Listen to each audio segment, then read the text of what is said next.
শেখ হাসিনা চৌকস দেশপ্রেমিক 57 জন সেনা কর্মকর্তাকে হত্যা করার মধ্য দিয়ে তার বাবা শেখ মুজিবুর রহমানের হত্যাকাণ্ডের প্রতিশোধ গ্রহণ করেছেন। শেখ হাসিনা পরিকল্পিতভাবে পিলখানায় হত্যাকাণ্ড সংঘটিত করেছে, হত্যাকাণ্ড সংঘটিত করেছে। এটি ছিল একটা সুপরিকল্পিত চক্রান্তের অংশ, বাংলাদেশকে দুর্বল করার জন্য, বাংলাদেশের স্বাধীনতার সার্বভৌমত্বকে নস্যাৎ করে দেওয়ার জন্য এবং বাংলাদেশকে আধিপত্যবাদী শক্তির দোসরে পরিণত করার জন্য, পাশাপাশি 41 সাল পর্যন্ত ক্ষমতায় থাকার স্বপ্ন বাস্তবায়নের জন্যই শেখ হাসিনা পরিকল্পিতভাবে পিলখানায় হত্যাকাণ্ড সংঘটিত করেছে। শেখ হাসিনা এক ঢিলে 5 পাখি মেরেছেন।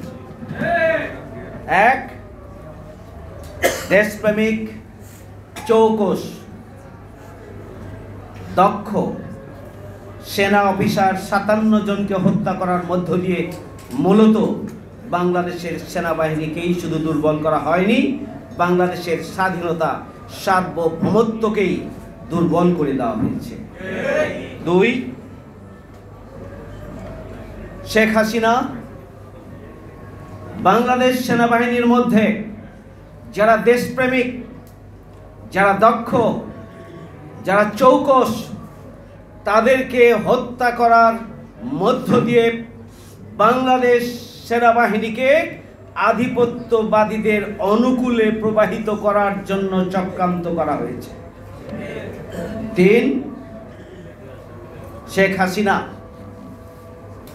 চৌকস দেশপ্রেমিক 57 জন সেনা কর্মকর্তাকে হত্যা করার মধ্য দিয়ে তার বাবা শেখ মুজিবুর রহমানের হত্যাকাণ্ডের প্রতিশোধ গ্রহণ করেছেন। শেখ হাসিনা 57 জন সেনা কর্মকর্তাকে হত্যার মধ্য দিয়ে মূলত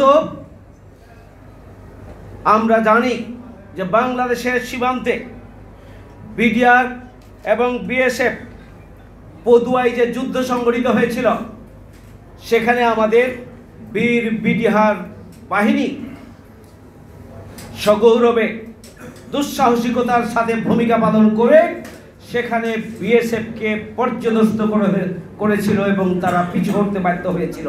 সেই পদুয়ার হত্যাকাণ্ডের বদলা নেওয়ার অংশ হিসাবেই বিডিআরদের দিয়ে পরিকল্পিতভাবে বিডিআর ব্যবস্থাকে ধ্বংস করে একটা প্রতিশোধ গ্রহণ করার জন্যই পরিকল্পিতভাবে 25 এবং 26 ফেব্রুয়ারি পিলখানায় হত্যাকাণ্ড সংঘটিত করা হয়েছিল। 5, আমাদের বিডিআর যে শক্তি, সীমান্ত শক্তি, সীমান্ত রক্ষী বাহিনী, যে রক্ষী বাহিনী ছিল একটি দুঃসাহসী বাহিনী এবং সীমানা সংরক্ষণের তারা ছিল অতন্ত্র প্রহরী, সেই সীমান্ত রক্ষী বাহিনীকে ধ্বংস করে দেওয়ার মধ্য দিয়ে যাতে করে তারা নতুন যে বাহিনীটি গঠিত হবে সেটি যেন তাদের মতো করে তারা পরিচালনা করতে পারে। এই জন্যই শেখ হাসিনা প্রতিবেশী রাষ্ট্রের চক্রান্তে এবং ষড়যন্ত্রে আমাদের সীমান্তের অতন্ত্র প্রহরী বিডিআর বাহিনীকে ধ্বংস করে দিয়ে আমাদের বাংলাদেশের সীমান্তকে অরক্ষিত করে দিয়েছে।